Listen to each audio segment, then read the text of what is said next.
Dear students, आज हम discuss करेंगे relation between thermodynamic stability and kinetic stability of complexes. ठीक है, कोऑर्डिनेशन कॉम्प्लेक्सेस के बारे में बात करेंगे। हम देखेंगे कि थर्मोडायनेमिक स्टेबिलिटी और काइनेटिक स्टेबिलिटी में क्या डिफरेंस है या इनमें क्या रिलेशन है। देखा जाए तो इनमें कोई भी रिलेशन नहीं है, नो रिलेशन, ये याद रखना।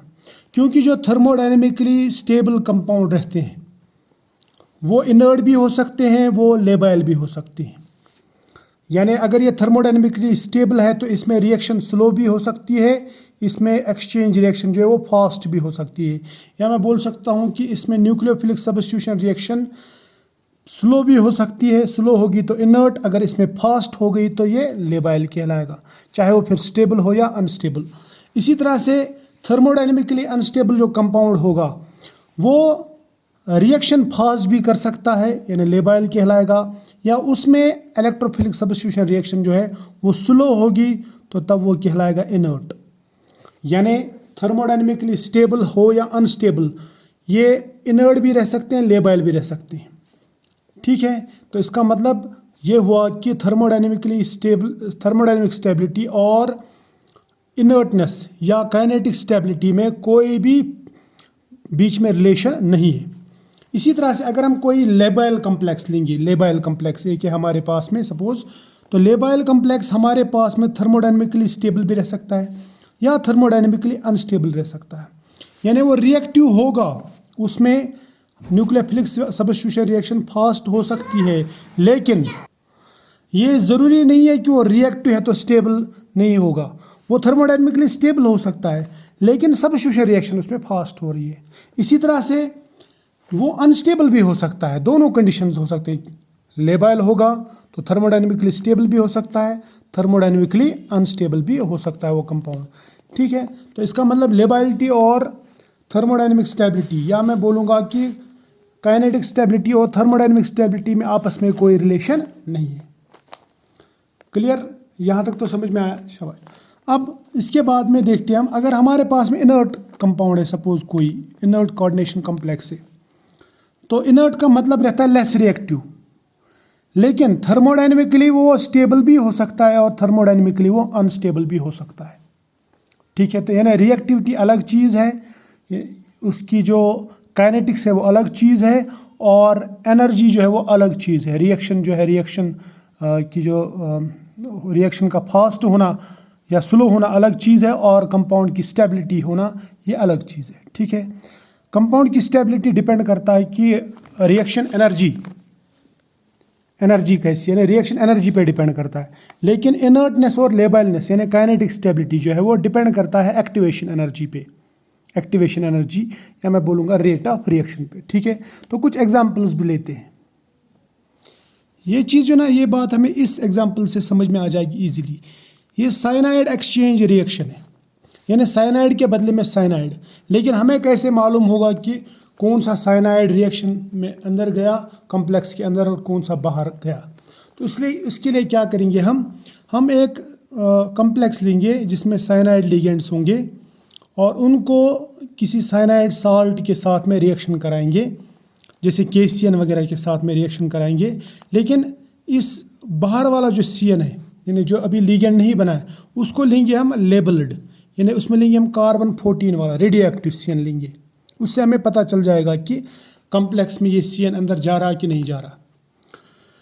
देखो, ये देखा गया है कि टेट्रासाइनो निक्लेट जो आयन है, डायनेगेटिव आयन, तो उसका रिएक्शन जब हम साइनाइड के साथ में कराते हैं, सपोज KCN के साथ में रिएक्शन कराते हैं, तो क्या होता है, जो बाहर वाला CN जो है ना वो अंदर वाले CN को रिप्लेस करता है, यानी यहाँ पे न्यूक्लियोफिलिक सब्स्टिट्यूशन रिएक्शन होती है, ये देखा गया। और रिएक्शन मतलब फास्ट होती है। इसका जो T12 है, T12 मैं बोलूँगा हाफ लाइफ टाइम, वो है 30 सेकंड्स। कितना है, 30 सेकंड्स। मैं ऐसा कह सकता हूँ कि 30 सेकंड्स में रिएक्शन होती है, एक्सचेंज रिएक्शन होती है, या 60 सेकंड्स में होती है, या 30 सेकंड्स में आधी रिएक्शन हो जाती है। क्लियर। लेकिन ये जो कॉम्प्लेक्सेस है ना, ये वाले कॉम्प्लेक्स, ये सब थर्मोडायनेमिकली स्टेबल हैं, thermodynamically stable. So these are stable complexes, stable. ठीक है, यानी इनकी लाइफ ठीक ठाक अच्छी लाइफ है इनकी, लेकिन रिएक्ट फास्ट करते हैं, सब्स्टिट्यूशन रिएक्शन फास्ट करते हैं। इस तरह से ये एक मैंगनीज का कम्प्लेक्स है, साइनाइड कम्प्लेक्स। इसमें भी ये साइनाइड एक्सचेंज हो जाता है, यानी बाहर का साइनाइड अंदर जाता है और अंदर का साइनाइड बाहर आ जाता है।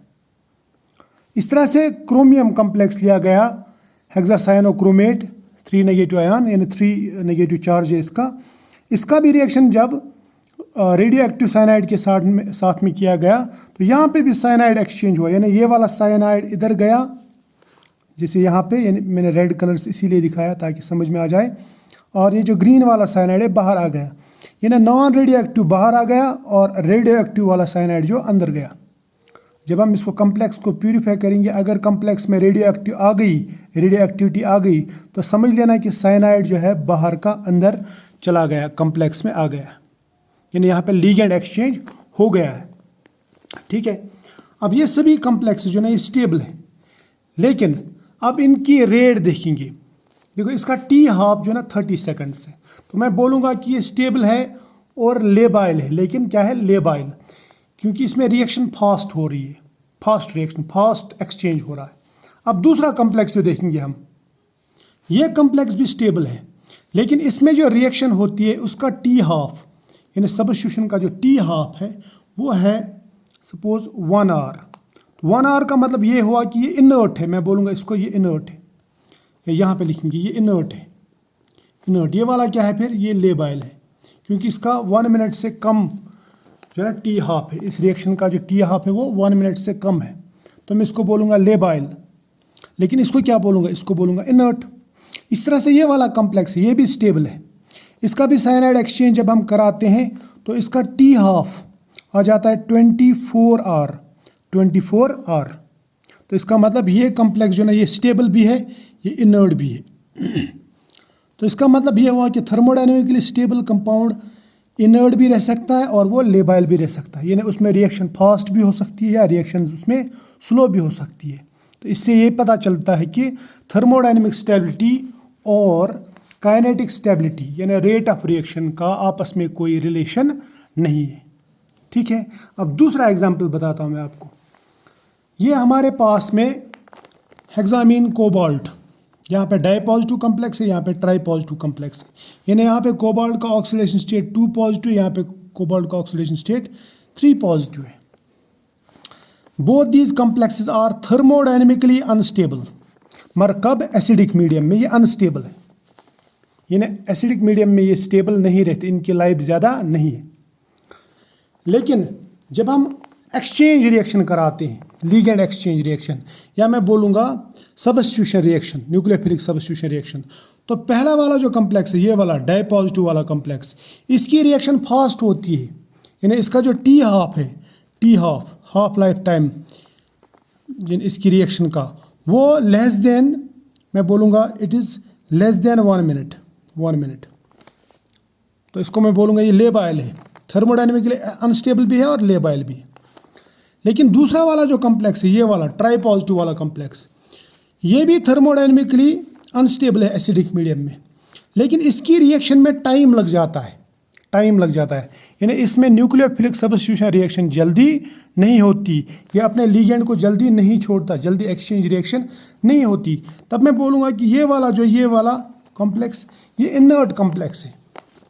तो इससे ये पता चल जाता है कि थर्मोडायनेमिकली कंपाउंड स्टेबल हो या अनस्टेबल हो, उसका न्यूक्लियोफिलिक सब्स्टिट्यूशन रिएक्शन से कुछ लेना देना नहीं है, या मैं बोलूँगा उसका काइनेटिक स्टेबिलिटी से कुछ लेना देना नहीं है। Kinetically stable compound thermodynamically inert भी रह सकता है और थर्मोडायनेमिकली स्टेबल भी रह सकता है और थर्मोडायनेमिकली अनस्टेबल भी रह सकता है। इस तरह से काइनेटिकली जो अनस्टेबल होगा, यानी लेबाइल कंपाउंड, लेबाइल, वो थर्मोडायनेमिकली स्टेबल भी रह सकता है और अनस्टेबल भी रह सकता है। इसी तरह से हमने ये देखा जो थर्मोडायनेमिकली स्टेबल कंपाउंड होगा वो लेबाइल भी रह सकता है, यानी रिएक्टिव भी रह सकता है, या वो इनर्ट भी रह सकता है, यानी लेस रिएक्टिव रह सकता है वो। ठीक है, मोर रिएक्टिव या लेस रिएक्टिव दोनों रह सकते हैं। इस तरह से थर्मोडायनेमिकली अनस्टेबल कंपाउंड्स कहीं पे ये ज़्यादा रिएक्टिव रहेंगे, लेबाइल कहलाएंगे, और कहीं पे कम रिएक्टिव रहेंगे, यानी ये तब इनर्ट कहलाएंगे। तो ये डिपेंड करता है। ये डिपेंड करता है। ठीक है, तो इससे ये पता चल जाता है कि थर्मोडायनेमिक स्टेबिलिटी और काइनेटिक स्टेबिलिटी में कोई डिफरेंस, ये कोई रिलेशन नहीं है, इसमें ह्यूज डिफरेंस है। ठीक है, तो फिलहाल आज इतना ही।